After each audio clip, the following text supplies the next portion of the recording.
নমস্কার বন্ধুরা, আমার চ্যানেলে আপনাদের সকলকে আবারও স্বাগত জানাই। আজকে আমি আপনাদের সাথে ভীষণ মুচমুচে ব্রেড পকোড়ার রেসিপি শেয়ার করব। মাত্র 5-10 মিনিটে বাড়িতে থাকা সাধারণ উপকরণ দিয়ে আপনারা এই মুচমুচে পকোড়া বানিয়ে ফেলতে পারেন। সন্ধেবেলার চায়ের সাথে এটা খেতে দারুণ লাগে, আবার বাচ্চাদের টমেটো কেচাপের সঙ্গে নাস্তা হিসেবেও দিতে পারেন। আশা করছি আমার এই ব্রেড পকোড়ার রেসিপি আপনাদের ভালো লাগবে।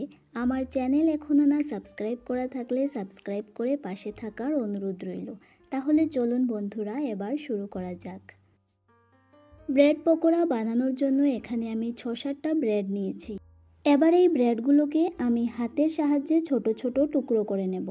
এক্ষেত্রে ব্রেডের চারিদিকের যে ব্রাউন পার্টটা আছে সেটা বাদ দেওয়ার কোনো প্রয়োজন নেই।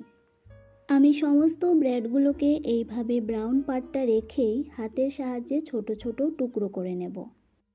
সমস্ত ব্রেডগুলোকে এভাবে টুকরো করে নেওয়ার পর এবার আমি এর মধ্যে দিয়ে দিচ্ছি পেঁয়াজ কুচি, কারি পাতা, সাথে দিয়ে দেব 1 টেবিল চামচ পরিমাণ রসুন বাটা, কাঁচা লঙ্কা কুচি 2 টেবিল চামচ পরিমাণ চালের গুঁড়ো, তারই সাথে দিয়ে দিচ্ছি সামান্য হলুদ গুঁড়ো আর গোটা জিরে। আপনারা গোটা জিরে না দিয়ে জিরের গুঁড়োও ব্যবহার করতে পারেন। এবার আমি এর মধ্যে দিয়ে দিচ্ছি সামান্য গরম মশলা গুঁড়ো, কাশ্মীরি লাল মরিচের গুঁড়ো আর সাথে দিচ্ছি স্বাদ অনুযায়ী লবণ।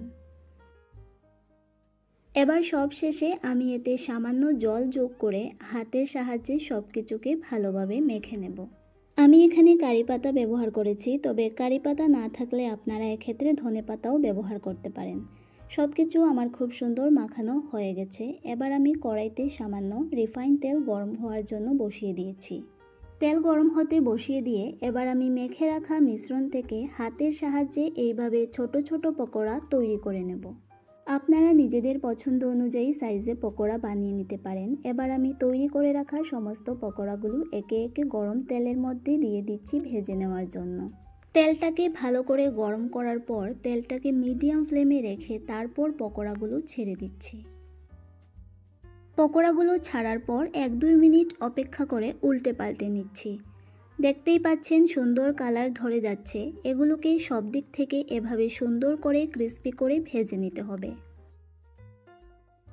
বারবার উল্টে পাল্টে ততক্ষণ পর্যন্ত ভাজবো যতক্ষণ না পর্যন্ত পকোড়াগুলিতে সুন্দর কালার ধরে যাচ্ছে। দেখতেই পাচ্ছেন পকোড়াগুলোর গায়ে কত সুন্দর কালার ধরে গেছে আর এগুলো কত ক্রিস্পি হয়েছে। এবার আমি ভালোভাবে তেল ঝরিয়ে এই পকোড়াগুলোকে নামিয়ে নেব। এবার বেঁচে থাকা মিশ্রণ দিয়েও আমি ঠিক একইভাবে সমস্ত পকোড়াগুলো তৈরি করে নেব।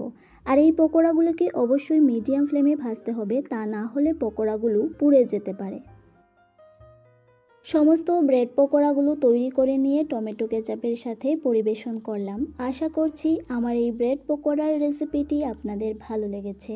ভালো লাগলে লাইক, শেয়ার ও কমেন্ট করতে ভুলবেন না যেন। আজকের মতো এখানেই শেষ করলাম। আবারও দেখা হচ্ছে নতুন কোনো রেসিপির সাথে। সেই পর্যন্ত সকলেই ভালো থাকুন, সুস্থ থাকুন।